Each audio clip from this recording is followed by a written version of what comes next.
just a second. But Dhani Jones joins us here on 365 Sports at NFL Media Headquarters. And there we go.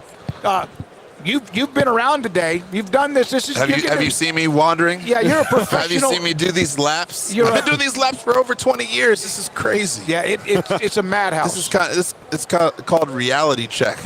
When you say, oh, well, someone I talked to, they're like, oh, man, I've been doing media and Radio Row for like 10 years. I was like, hold on real quick. 10 years to this 24, 14. Oh, yeah, I was out of the league then. Yeah, I was definitely doing Radio Row. And someone else said, oh, I've been doing Radio Row for 15 years. Okay, well, then I went down to, okay, that was 09. Like, man, okay, I was playing for the Bengals. We definitely didn't go to the Super Bowl, so I was definitely doing Media Row. Right? And I kept going. I was like, someone was like, oh, I've been doing it 25 years. I was like, let me think about that, right? So everybody that I talked to, I just kept adding up more and more and more and more years that I've been here at Radio Row, and it's always a really special and unique environment. You get to see a lot of the players that you've played with, other people that you haven't met, maybe you wanted to meet. There's some people in the music industry and so many different other industries that are people coming. And this is the world stage. This is where everybody ultimately wants to be, right in Las Vegas. Now, are you guys going to the Sphere tonight to go to the U2 concert? No, I wish I was. Oh, you guys are working? They're working? Is that what it is? Nobody invited us. Are you going to go eat? General admission. What are you talking about? Just go get a ticket. Yeah, okay. Just go get a ticket. Yeah. You can sit and gen pop like everybody else. You don't need those fancy seats that you get all the time. Come on now.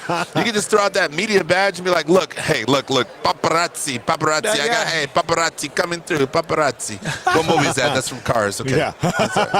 What are you more proud of and I know we have something that you're doing now to try to help the youth. Wait. Can we pause real quick? What is this?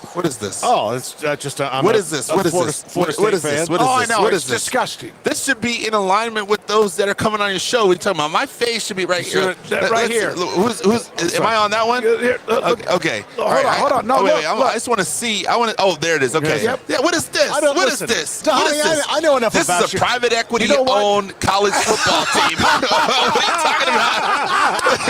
What is this? Oh, my God. What is this? And this team, this is like what Tebow's throw. I mean, what is this? This is Tebow land. Paul. Yeah. Tebow land. You're getting your nuts cracked. I know. What are you doing? Sorry. Look, is this us right here? Is that us? Is that how small we are? Yeah. Oh, my gosh. Yeah, there you How'd go. you get the screen to go on the side? Is that the new operating system? Yeah. Oh, man, that's kind of cool. It's called I need to get a new one. What's it called? Stage manager. Stage manager? Okay, Yeah, cool. yeah. So Sorry, I didn't mean to get Greatest distracted by segment not seeing my face on the screen. We're playing this back immediately, by the way. Immediately. hey, look. I'm not for private equity, but look, when you get screwed like Florida State did, Screwed. What are you talking about? I know what you're talking about, but tell me what you're talking about. I mean, you sometimes desperate times call for desperate measures. I'm not for it though. Yeah. Okay. I think when you let me turn over just private put it equity, out like this: the greatest representatives for the college football is the greatest university in the world.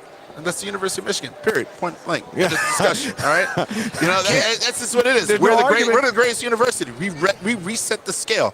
Everything is right in the world. The only thing that could have made this entire situation better is if Detroit and if Baltimore would have been in the Super Bowl. I think that would have been amazing for all of society. That would have been great, a great American win. Now, I'm happy for Kansas City. I'm happy for San Francisco. Great.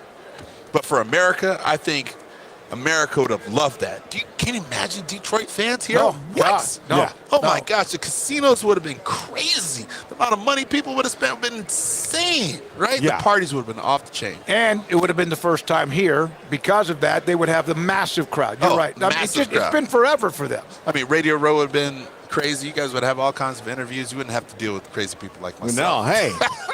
What are you more proud of? He's like, back to my question. No. 2 minutes ago. No, that's fine. No. No, this is great. It's impromptu. We're live. What are you more proud of, your football career or your entrepreneur career? I don't. I have to say my. Man, that's tough, right? Because it's hard to have one without the other, right? I think my football career inspired my entrepreneur career. And I think my entrepreneur career will inspire my continued belief in myself and as well as my legacy, right? Mm-hmm. And I think everything kind of plays off one another. I think I'm proud of how about this? I'm proud of the fact that my parents believed in me and they raised me, and gave me so many different opportunities. They both went to Michigan, so there's a chance that I might end up in Michigan. They're both in the military, so they always believed in this notion of service, which I do as well. I was in the military, but I believe in the importance of service. So I think I'm most proud of the way that my parents taught me, and I hope to be just as good a parent to my children, so that they have the same type of mentality as well. But I love playing football. I think that everybody that plays football is an entrepreneur. Whether you're in college at one of these private equity schools or at a great university like Michigan, we're taught the power of entrepreneurship by being those single-purpose entities. Right? We're LLCs, right? Some of these kids in college are getting paid a couple $1 million a year, and now they're coming to the National Football League. They're getting paid a lot of money too. Some people are staying longer in college because they're getting paid more. Right, exactly. Right? So I think that inspires that next layer of entrepreneurship, and so I'm really proud of how this world is moving now. We got a lot of things to figure out, but in due time. Yeah. You are, one of my favorite things about you is that you are a man about the world. You're going to travel, you're going to go somewhere. Traveling. You're going to, you're one of those guys who, if you have the time and you could make it happen, you're probably going to pack up and go pretty quick. Why not? Right? Yeah. Unless I got a honeydew list or something like that. But experiences are better than things, right? Oh, experiences, I got to remember that. Experiences are better than things. I mean, experiences, it's even more just as amazing as what you're saying. Do you know one of the things that allows you to remember the most is actually the smell? Mm-hmm. You know that? I mean, I don't. You know that maybe a lot of people out there don't know. Your smell is one of your greatest tools of memory, right? And when you land in countries like India, Cambodia, when you land in when you land in the UK, now depending upon where you are, right? If you land in Switzerland or Sweden, it's different. You land in Sao Paulo, where the Eagles are going to play my former team, it's different. All these different places are different. I actually love these new smells and fragrances and people and community and food and culture in the place that you land. It's kind of like landing in Vegas. It's got its own culture. Yeah. Right? It's got its own culture, which gives people so much energy and enthusiasm, and that's why I'm so excited about the Super Bowl. But yeah, if I could go somewhere, I'm going there. Yeah. Trust me.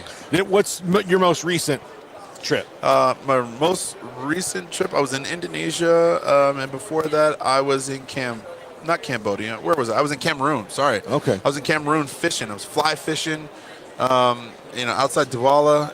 I mean, it's fantastic. The fly fishing, tiger fish. Amazing. You get these fish about this big, and you got this other thing called Nile perch. So tiger fish about this big, and the teeth about this long, right? Teeth not as big as my finger, but like that long. Big, huge teeth, right? Right? But then you also have these Nile perch about that big around. And you fly fish really, really late at night. And you got hippopotamus and all these other wildlife around you that you got to, just try to forget, right? Hippopotamus, one of the most dangerous animals in the entire world. Yes. Those things will just like take your body apart, right? But being able to go out there and fly fish, it kind of gets you into the zone of focus. But travel, smells, experiences, Super Bowl, all of it allows you a perspective on life. I mean, we're fortunate enough to be here, but I think the most important thing is being able to be fortunate for the things that you have and recognize that we've all kind of come a long way. We've all gone through our personal challenges and just life. And I don't know if you got a chance. I saw it. You put it right here. So look at this. Oh, yep. I dropped it. I don't want to drop it. Okay. It says lunch is on us. Cafe Momentum right here.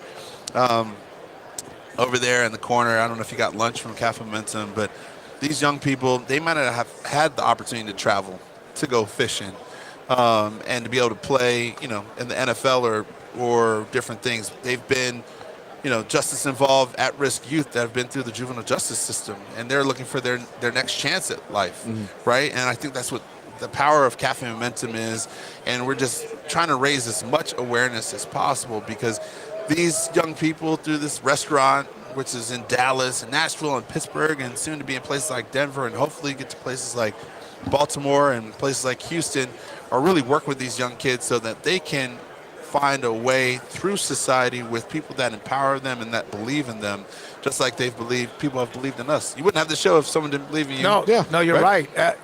When you see a young person see that you believe in them, is that one of the great? Oh, you see the light bulb go off. You see the enthusiasm. You're like, what?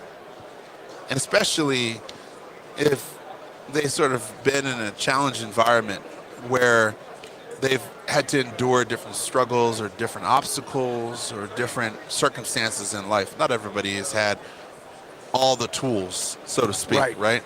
And so they've had to make tools, they've had to borrow tools, and unfortunately some people have had to steal tools, right? And that may not be the best outcome.